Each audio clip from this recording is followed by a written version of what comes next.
Hey, all you hardworking trumpeters out there. Trumpet is not an instrument for a lazy person, and you probably already know that. But we should have fun when we play. So we're going to get back into the Schlossberg exercises, and most people do not consider these kinds of exercises, long tones, the simplest of exercises, to be fun. Fun's probably not the right word. They should be interesting, they should be engaging, and they have the potential to provide a lot of satisfaction. How's that? Well, we're going to start with number 12 in the Schlossberg today, and it's a simple octave fifth slur, you know, C, G, C, and then down through the various positions on the instrument. Oh, by the way, you see that I'm playing a C trumpet today. Sorry if that bothers you, but I feel quite comfortable on C trumpet since I spent a great deal of my career playing on it, and so that's why I'm playing it today. I decided to play on C rather than B flat. I might go back to the B flat later. So I'm sorry if the pitch differential bothers you, but the interval relationships are all the same. So try and ignore that. Okay, I'm going to go ahead and play number 12. And then what I want to do is suggest a few ideas to you. We'll start with one. The first idea is you're always playing music even when you're playing exercises and drills. You're always playing music. And what does that mean? Music is sound in time. But it's more than that. There's quality involved. In other words, you can have sound taking place in time, but it might seem to you, you might perceive it as noise or as chaos, for example. So music has an element of organization, an element of harmonization, an element of coherency, some kind of sense to it. So I'm going to go ahead and play 12, and then I'll start to talk about the things that you should try and make sense of and try and enjoy when you're playing.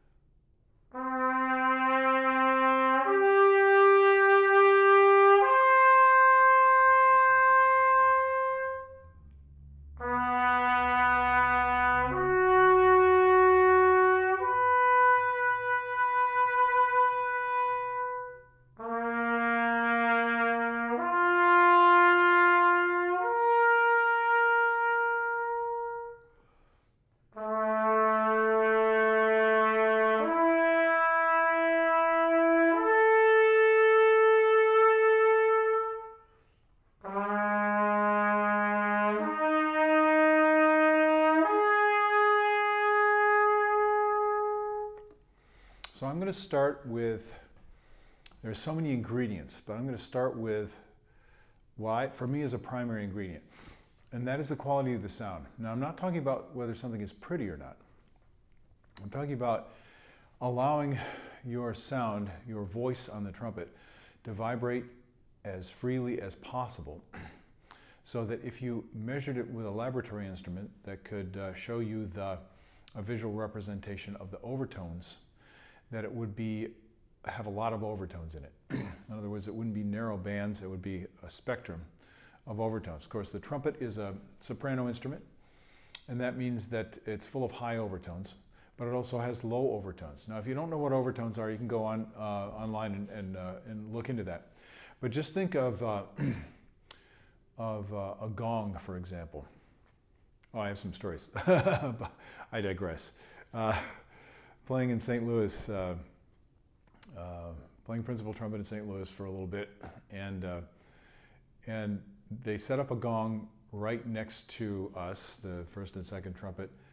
It was right next to us, and this was for a Copland piece. It might have been Fanfare for the Common Man, as a matter of fact. And the first time they hit that gong, we just about got blown off the stage because it was so powerful sounding.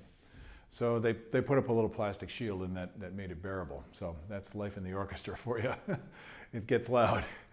But the point of the gong is there are lots of overtones in it. If you listen carefully, you can hear, if you listen carefully to any musical sound, a gong is just one example, but if you listen to a gong, You'll hear deep overtones, especially if it's a large gong, and you'll hear higher overtones. The higher overtones, you might say, are kind of a sizzling sound or a hissing sound. It gets up to the limit of what we can sense, you know, maybe 20,000 hertz, depends on how good your ears are. I haven't had mine checked lately, but I think they're still working. Things to be thankful for. So when I play a sound, what I'm listening for is an abundance of overtones. How many overtones can I get? So if I play it like this,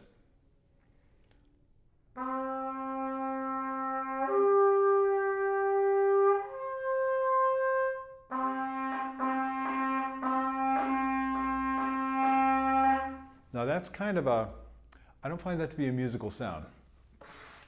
That sound is a little bit plugged. It's a little bit stifled.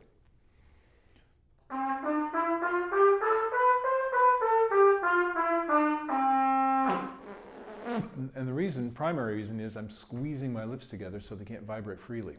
Now this is what you might call a beginning brass player sound, because that's our natural tendency when we play a note, is to try and kind of grab a hold of it and get control of it with our lips, because the lips are very sensitive. We can feel that. So, and that's not a good way to produce musical sound. So I hope that in the process you can start to enjoy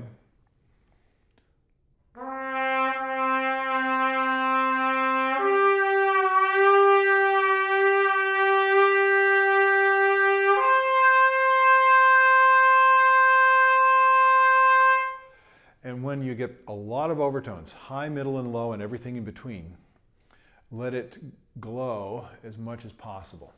See, now that's using your musical imagination, and it's using your senses, and that's exactly what keeps you interested and engaged, and it keeps you entertained, if you might say, and also focusing on the quality of what it is that you're doing. So if you're playing these exercises in the right state of mind, you'll never get bored, because there are thousands of things that you can be paying attention to. I started with one. So if all you do is pay attention to that, your playing will improve automatically, because you're seeing the target. You're getting a clearer picture of what it is that you're aiming at. And you have to have that if you're going to be a successful player, successful musician. So what's something else that's really important? Well, in my work with Mr. Chikowitz, I noticed that he would rarely allow anyone to proceed, especially in a drill like this. Maybe one of his flow studies. So if he played something like this.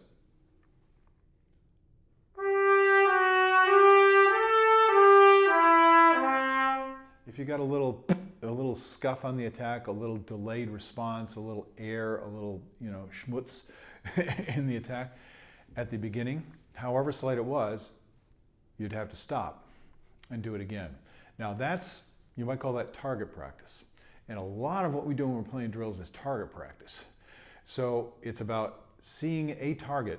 I mentioned the sound first, just the greatest freedom of resonance, dimensional quality, freedom, ring in the sound. Many ways you can describe it. And especially listen for those sizzly or hissy overtones in the top, because when you're stifling the sound, choking it off or pinching it, you're going to lose high overtones unless you force the sound by driving more air through. And that's the way many trumpet players play.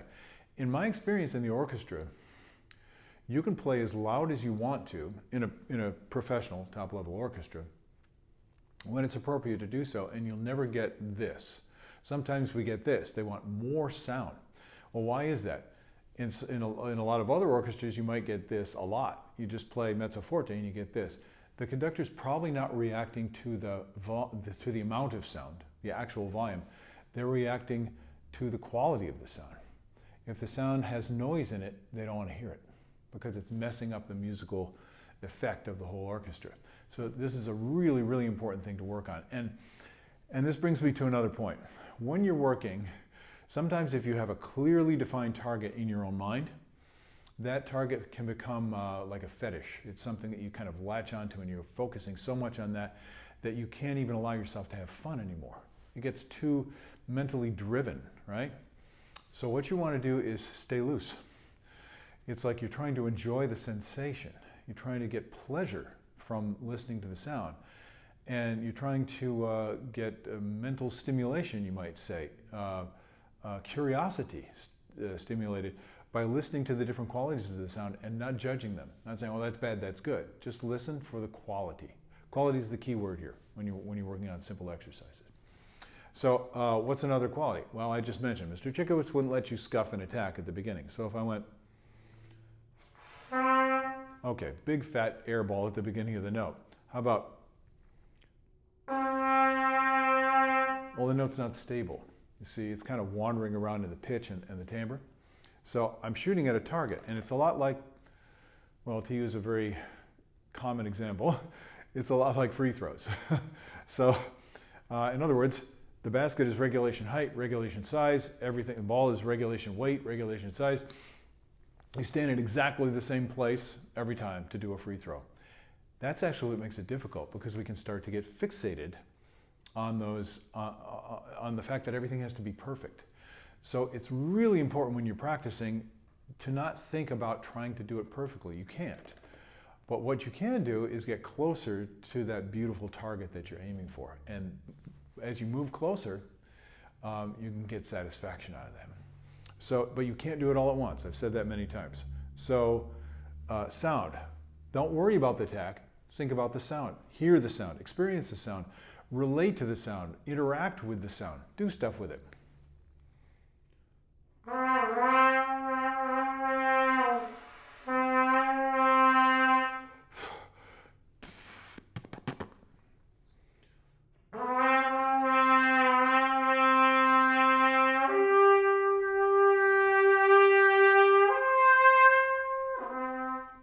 Now here's another really important target with sound. See, we're not getting very far in this exercise. I could literally go on all day. All I'm doing is making one video, and so you have a few minutes of ideas. I can go on all day describing the ideas of the things that you could be working on with this one simple exercise. So I'm strongly encouraging you to be creative. Tap into your, give yourself permission to explore. That's really it. Okay, so once I find that sound, then I want to maintain it. What am I doing? I'm changing range and I'm changing dynamic. He recommends to, what is it in 12? You start at mezzo forte and diminuendo. In 13, it's you start at mezzo forte and crescendo. In one exercise, you're ascending. In the other exercise, you're descending. You could obviously reverse those dynamics. Great. See, that makes it interesting. It presents a kind of a new challenge to your body. So let's do it. I'm going to do 12. Let's see. I'm going to actually look at the music here. Okay, yeah, so it starts on C, C, G, C, and then the next one is G, C, E.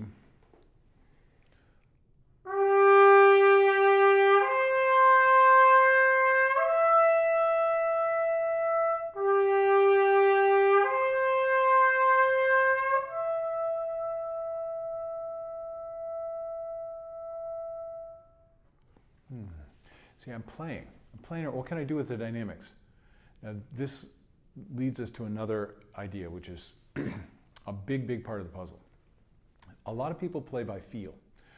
And the more sensitive, the more you're aware of the quality of your movement patterns, the quality of your coordination, the better you can play the trumpet.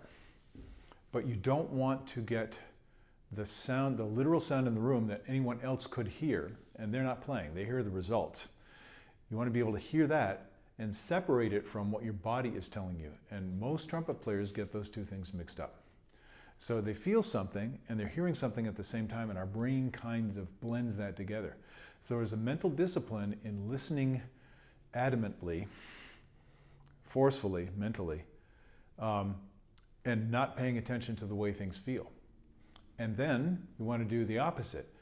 Pay strict attention to the way things feel, to your picture of the airstream as it moves through your lips, to your sense of posture, to the way the horn is balancing in your hands, again, the list is almost endless of things that you can concentrate on, and focus on that. What I find that I'm doing is my mind is just kind of looking around. So I see all these things, and when something is a little bit out of balance, I just let it correct. That's because I know what optimal is. So I'm constantly letting it come back to that. You may be in the process of searching for what is the best you can do. That's kind of a lifelong search, so you've joined the club here. So when I play and I ascend, that's one challenge. When I play and I descend, that's another challenge, similar but different. When I change the dynamics, that's another challenge. And I can be paying attention to the feeling of it, or I can be paying attention to the sound. And eventually you want those things to be linked together. And this is why. When you begin to play, your mind, your target is the sound result. And that comes from your experience. So if you hear the sound in your mind and you've trained your body through exercises like this to do the right thing, your body knows what to do. You do not have to think about playing the trumpet. And you should never think about playing the trumpet. It should always be hear it and allow your body to do it.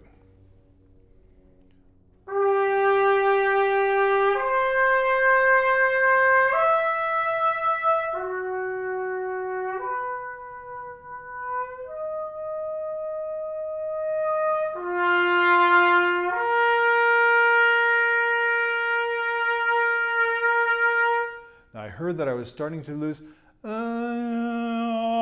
was starting to lose the full bloom of the sound. That's a word I like, bloom. Let the sound bloom. Let it open up like a flower until you find the beauty in your own voice. And that voice will be different from everyone else's, but it will have qualities that are beautiful and that are satisfying to listen to. And that's everything that you create is made out of your voice. It's made out of your sound. So that's one of the primary things we're working on here. So I mentioned sound and I mentioned the attack. So just listen to the attack. Now, most people don't do this, but something you can try once you feel like, hey, I sound good. It's a good time at that point to try to record yourself. Record yourself, you can do it on your phone, or if you have higher quality recording equipment, great. Or find somebody who does and have them record you. And play the exercises, and when you listen, now you can put your full attention on listening. And as you play the recording back several times, you can listen for the attack, for the pitch, for the stability, for the smoothness of the change in dynamic, for all the musical qualities for the sense of pace, for everything that makes an ingredient. Now, I'm going to play some of 13. And I'm going to make another little suggestion to you. This is a tip about how to think. Always play as if it's a performance. And this is something I learned from Herseth. And he says, always perform, never practice. What he meant was, don't think about what you're doing.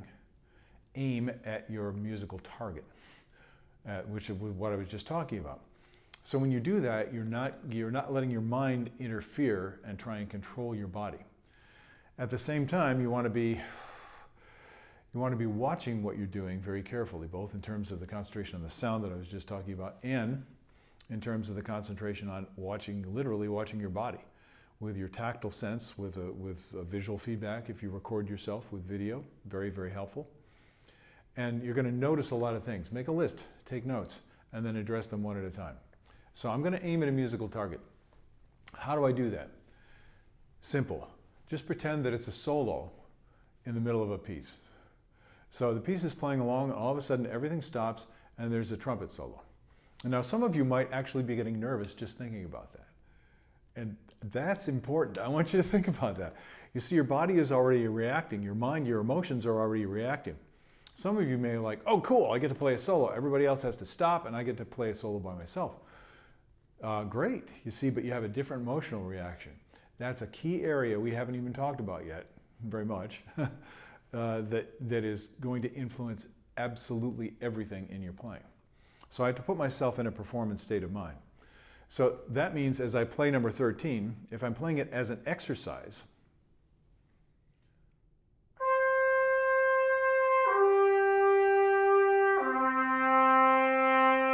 I feel very constrained, very limited, it feels like I'm holding on. I'm holding on mentally.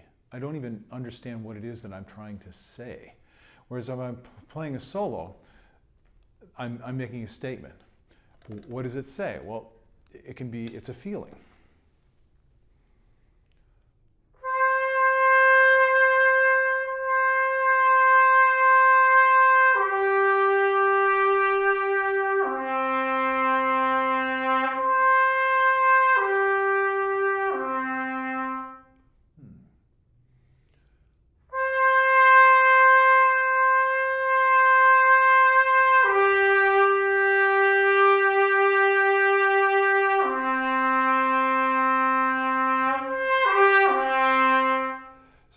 there's a sense of movement.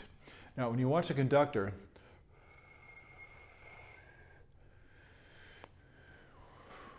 you see my gesture told you something.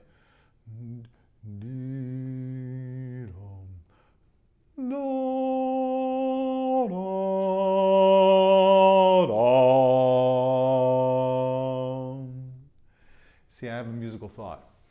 That's how you should practice drills. Because when you do, you're connecting your musical mind to your body. And that's how we should be playing all the time. It's not a matter of controlling the world, trying to make the instrument do what we want. It's trying to agree, to come into tune with, to connect to a musical idea. So put it in a context. Some people make up words. There's a little solo, which some of you know.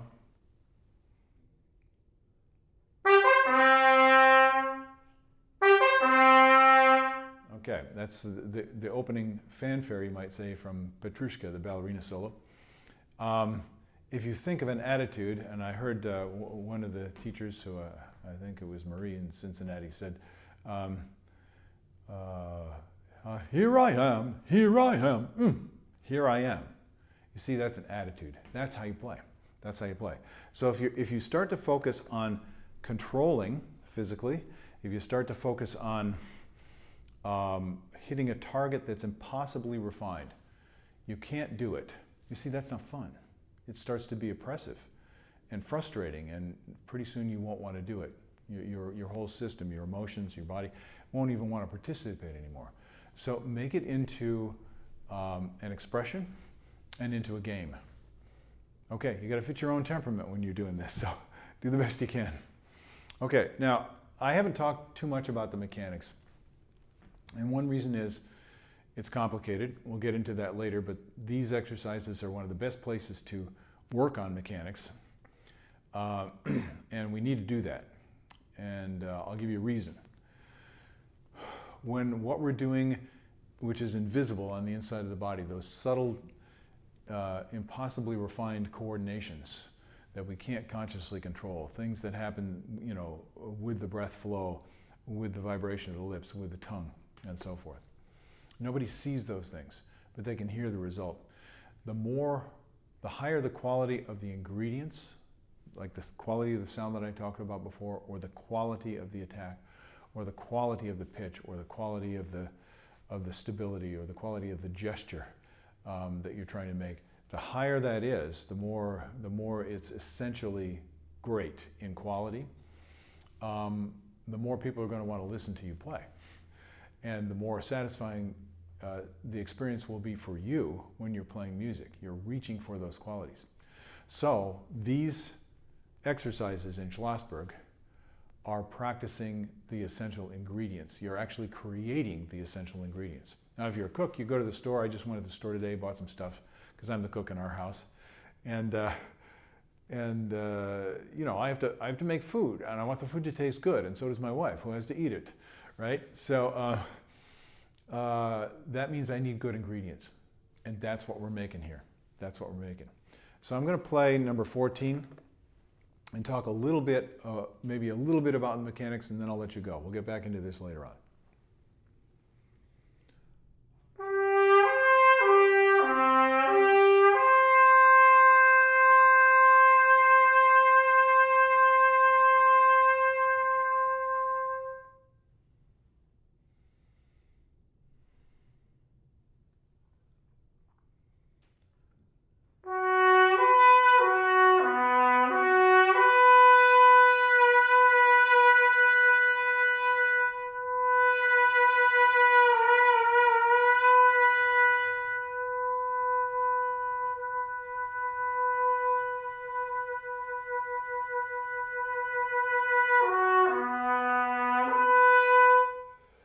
Working on the qualities.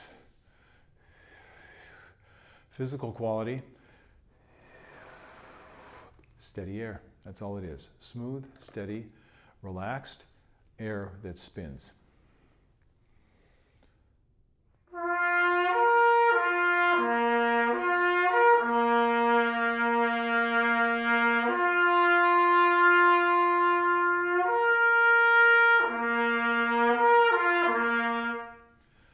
you can hear, it's quite subtle when I'm doing it. And even when I'm doing poorly, it doesn't sound all that bad, which is good news when you think about it.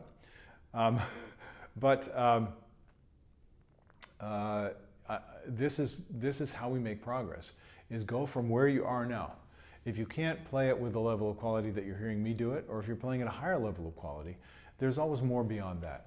So we have to, this is what keeps the game interesting. For example, if you, if you play video games, they're set up, they're designed to give you the satisfaction of having success at one level, and then you need a new challenge. And you want to get to that next level. And this is exactly the same way. But your aspirations should not only be physical control and accuracy, for example, which are fine goals, but expression.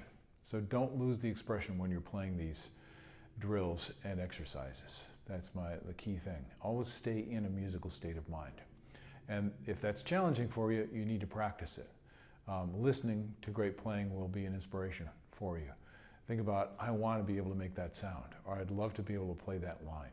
That will keep you grounded and make it fun for you to practice. Okay, we'll do another one, and I'll go into a little bit more of the how-tos in the next one. That's the very difficult stuff to explain, but I'll see what I can do for you today. Okay, have a great day. Enjoy your practice. Be patient. If you're getting better, be grateful. All right, I'll see you later on. Have a great day. Bye-bye.